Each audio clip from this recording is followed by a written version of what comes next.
Hey everybody, it's Jessica Namasa with WTF Health. What's the future of health? I am talking to the who's who of health tech and healthcare innovation. And today I've got exciting news coming out of Boulder Care. They have just raised a $36 million Series B, bringing their funding total up to $50 million. And the woman to tell us all about it is their founder and CEO, Stephanie Strong. Stephanie, it's so great to have you here. Thank you so much, Jess. It's great to be here. So this is so exciting for you guys, and congratulations on this fundraise. For those who don't know, Boulder Care, you guys are an opioid and alcohol use disorder telehealth clinic. So you guys help people who are overcoming addiction, and you're specifically focused on low income, marginalized, underserved, incarcerated people, pregnant women. I mean, those who are really, kind of left out of traditional healthcare, and in particular, this addiction treatment space. So I'm so excited to talk to you about this fundraise. Why don't you start us off there? Why don't you tell us a little bit about the raise, shout out the investors that are in it, and give us a high level description of what you do at Boulder Care. Absolutely. We are so grateful to have raised this capital to move our mission forward with Chiming Venture Partners US, Lardle Million Lives Fund, Goodwater Capital, and our repeat investors and supporters, First Round Capital, Graycroft, Tusk Venture Partners, and Gangels. So very excited to use this funding to more than triple our care delivery team, continue expanding with partners like health plans, both Medicaid and commercial plans, and large employers, and bring the solution to the 40 million people and growing who need care for their substance use disorder. That's awesome, Stephanie. I'm so excited for you. So high level, introduce us to Boulder Care then. So telehealth clinic, so telehealth based, you guys focus on medication assisted treatment, which is a little bit different than like a talk therapy alone type thing. So why don't you dive in and explain that to us? That's exactly right. The most evidence-based solution we have available to us for addiction treatment is medications like buprenorphine or Suboxone. Yet they're vastly underprescribed. And we know that just having access to these medications cuts the all-cause mortality rate by half or more. Wow. And people on long-term treatment, it's miraculous, right? The statistics are really incredible. And long-term treatment, really the longer that you're taking medications, the better people do in terms of their clinical outcomes, things like emergency department admissions and hospitalizations, but also what we call functional outcomes, things like quality of life, people setting goals around regaining custody of their children or getting back to a job that they love. And this medication helps block the opioid receptor in the brain so that people don't get excruciating withdrawal symptoms or cravings, and instead can feel stable and begin to make other changes that help with their overall health and wellness. So that's very much what we're focused on, with all the wraparound services to help with those clinical and non-clinical needs as well. All right, I want to hear about those wraparounds. That was exactly what I was going to ask you, because I understand, like what you just talked about, like, okay, helping get a child back out of custody, like that takes a different set of skills than just like, here, let's go through an addiction treatment program, and here, let's take some medication. So explain some of the wraparound services that you guys offer.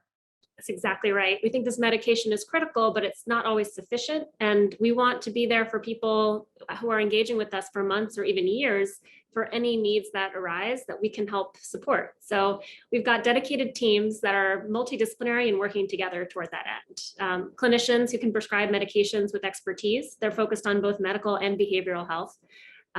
A role we call a care advocate, someone who can help navigate, including to in-house kind of services like social services, but also local community partners, grassroots organizations and meetings, anything that someone may need. And finally, a peer recovery specialist, a really important part of our model in that we bring folks with lived experience in addiction to meet our patients with empathy. And they also help us develop a model that's truly patient-centered and drop some of the stigmatizing practices that have been so characteristic of treatment in the past. So these folks help provide resources, help people set goals and break them down in ways that are really manageable for them, and are always there to text or hop on a call anytime someone needs some extra support. All right, say a little bit more about the actual like addiction treatment management side of this. So like, what's the clinical staff look like there? Do you guys own your own providers? Are you using them from another service? Like how does all of that work? We do. We employ some of the most competent and mission-driven and empathetic people I've had the privilege of working with. I think people who are drawn to this type of medicine recognize that the patients we're serving have been let down many times before and do need a really constant source of support and encouragement. So we bring on folks who have worked in rural care settings and federally qualified health centers and primary care, been part of the safety net system in their community, as well as psychiatric nurse practitioners and physician experts, all working together to develop a new model of care. We think it's really important to put out evidence and research. So a lot of our team is also focused in that regard, working with over $1 million from the NIH to support research and education efforts. So having our own team in-house is a really important part of the quality of care we hope to offer and the innovative model that we're looking to build. One of the more interesting things that I read as I was reading the press release about your fundraise was that 95%, more than 95% of your company's revenue is due to in-network reimbursement, and predominantly that's coming from managed Medicaid plans. And that kind of blew me away, Stephanie, because like I know your company, like in all of the literature that talks about it, you're on your website and things like that. It's like there is this supreme focus on this low income underserved population, but I did not realize how much of your business is just that. So talk a little bit about that population, because like, I mean, you guys are working in county jails in the Pacific Northeast. I mean, I read that you guys are working with the Low Income Housing Institute. I mean, so you guys really are working, in a broad way to engage this population. Say a little bit about this particular population, that managed Medicaid population, and how they're experiencing opioid addiction treatment today, and like what you're trying to do to change it, because like I really don't know a lot about that particular part of the market.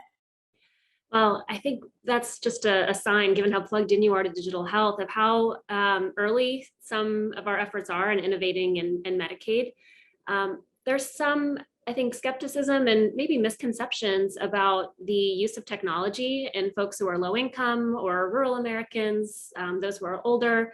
But we look at that as a challenge that absolutely can and should be solved with health innovation. And we're really proud to have over a quarter of our patients be from rural areas, over 80% of them be low income, and recognize the impact that we're able to have. The problems that are costing America $500 billion a year in the opioid crisis are very much tied to the most complex cases and the sickest patients who aren't able to get care. And because it's so challenging to work with Medicaid plans, have the compliance and regulatory structures in place in order to bill and work with these plans, many digital health companies aren't doing it. And that's where we want to show that there is a really innovative path here for many of the new private companies that are coming into the Medicaid space. So when we say managed Medicaid, we're talking about private firms like Anthem, Molina, Centene, who are very motivated to use data and analytics to draw lines between health outcomes and cost savings and reimburse with these creative value-based structures, and are managing state and federal funds in order to do that. So that's a space we think we can really make inroads, and certainly in terms of solving for a need, it's the most underserved for addiction treatment and specialty care. And that is so commendable to me, because it's like, I mean, I was going to ask you, why did you decide to go into this market? But I think the last series of sentences that you just said really articulate that need, that it is really underserved, and that it's like, it is complicated to get into. So, I mean, kudos to you for making that deliberate decision to serve that population. I also know, though, you guys are also working in that big, large employer space. I know you've got Anthem as a client, Regents as a client, Comcast, Hewlett Packard. So talk a little bit about that. Like, I mean, how much of your business is made up with that type of client base? And, how is that going? How is it different than what you're doing with this low income population, or is it even different? I actually think you're onto something with the end of that question, that we haven't observed a ton of differences between the average American who's finding us from their employer-sponsored insurance and those who are finding us through the community-based partners with Medicaid coverage. And I think that is sort of speaking to the working poor, the middle class, people who are potentially working in a warehouse or distribution center or in retail and not making enough per hour to pay for some of the exorbitant costs of healthcare services like a rehab facility or even a copay on an outpatient visit. That can be a real burden and a barrier to seeking care.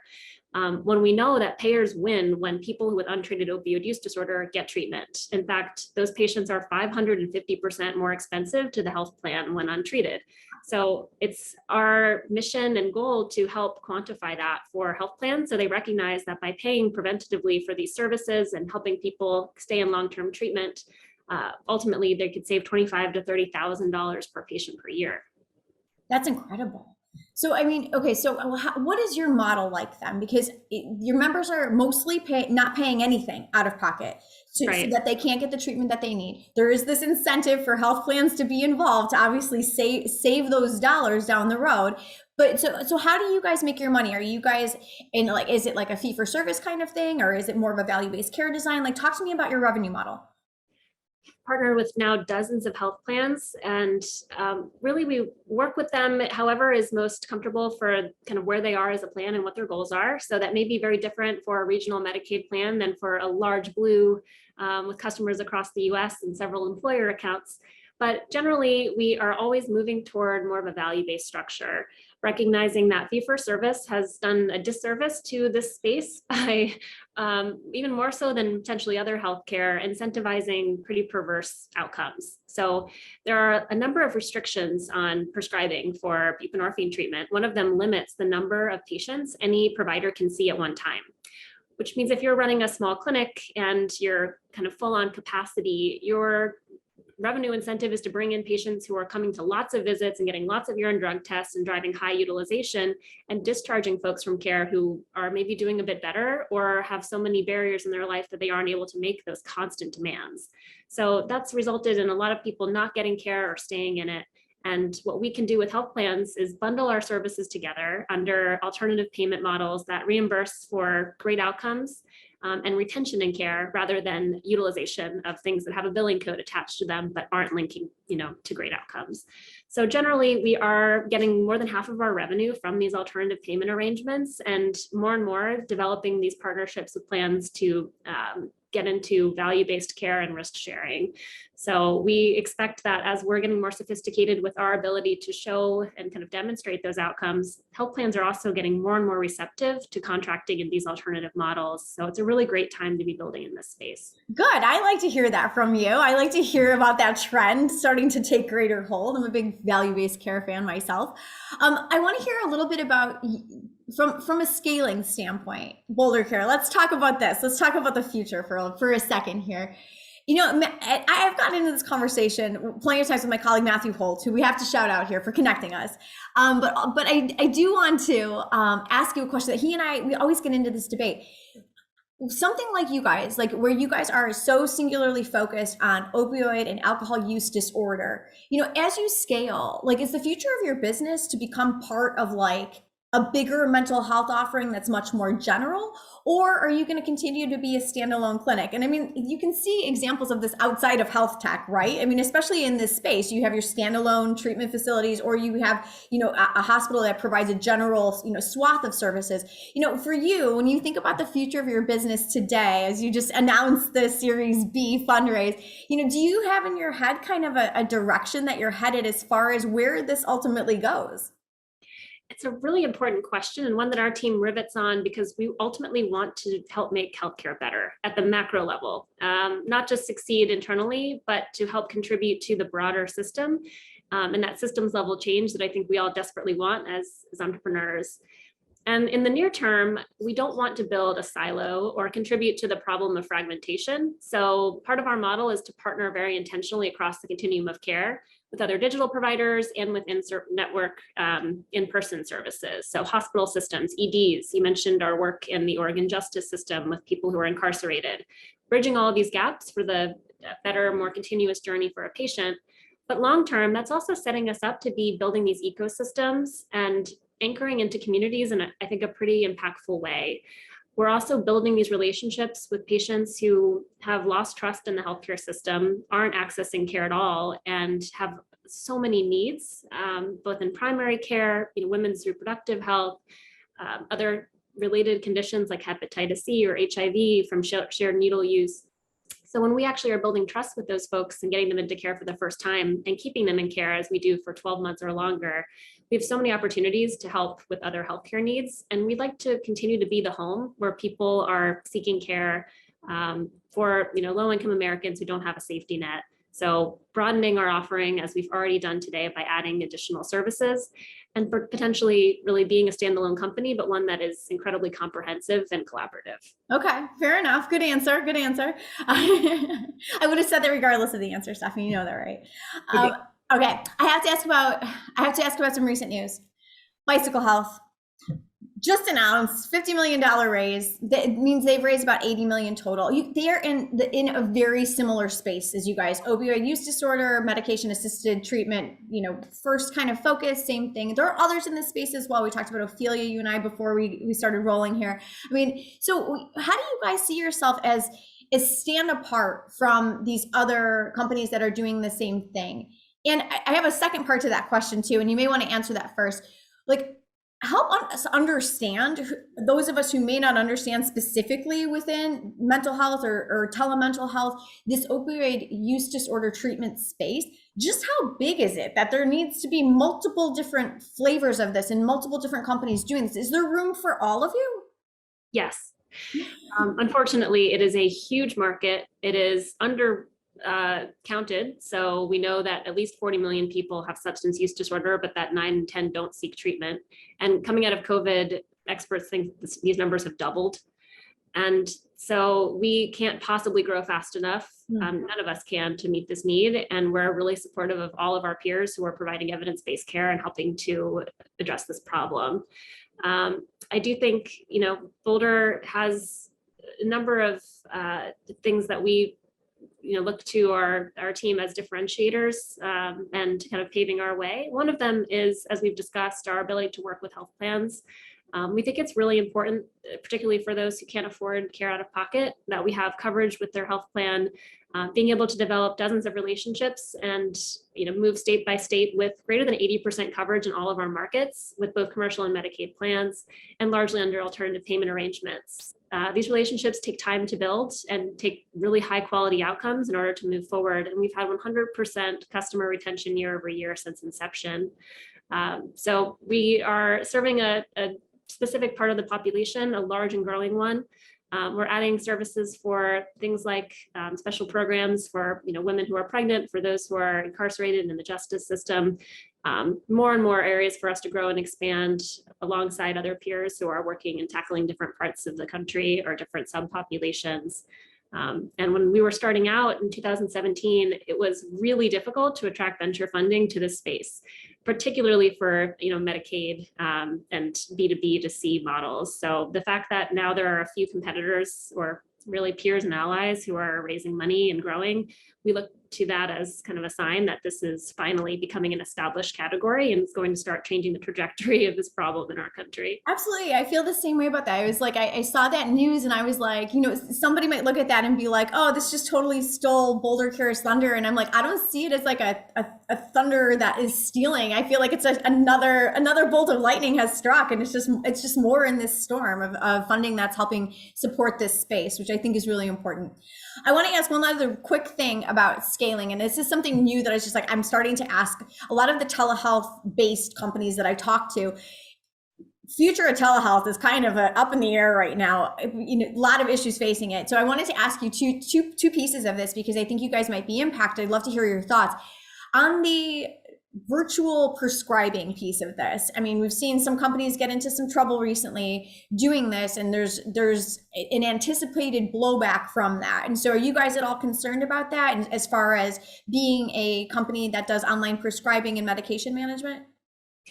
No, there's always been sort of the challenge of prescribing buprenorphine or Suboxone as a controlled substance, because it's a bit counterintuitive that the solution for addiction to substances is a medication or a drug. And so we've been fighting that for a long time, long before telehealth was even part of the question. In-person brick and mortar care is where I started in this work. And we've seen so much progress every year at the federal level, legislation that expanded access to prescribing, let nurse practitioners and advanced practice practitioners prescribe rather than just physicians, lift the cap on the number of people that a given provider can treat. So all of these things are pacing in the right direction. But probably the most impactful and sweeping reform was during the public health emergency, when this in-person visit that was previously required for prescribing was lifted. And there's a lot of just discussion happening now at the state and federal level about what happens after the public health emergency. we're hopeful that this is an opportunity for the regulators to revisit policies that were written long before telehealth was contemplated and before Biden and his administration and the administration prior agreed we need to change the restrictions that prevent people from getting access to addiction treatment to solve the opioid crisis. So we know that that is the intention, and we want all of these policies for the spirit of why they exist, to protect patient safety. We'd just like to be part of that dialogue. So we're publishing research, working with the NIH and others, working with Oregon's health authority as they've decriminalized drug use as part of Measure 110, which is a really innovative new policy program. And of course, following all of the state and local and federal guidelines and how we've architected our model, as well as some quality indicators we think are also going to help companies endure. Things like partnering with in-person providers for referrals so that we can help get people in-person services if they need them. Like working with health plans and making sure we have checks and balances on discerning, payers who are making sure that we're doing the right thing for folks. So again, I think it's a great opportunity to revisit some of these policies, and knowing how much patients and providers are pounding the table for this modality to exist. I don't believe we're going to completely do away with it. We'll just have to think about a more modern framework for regulating it.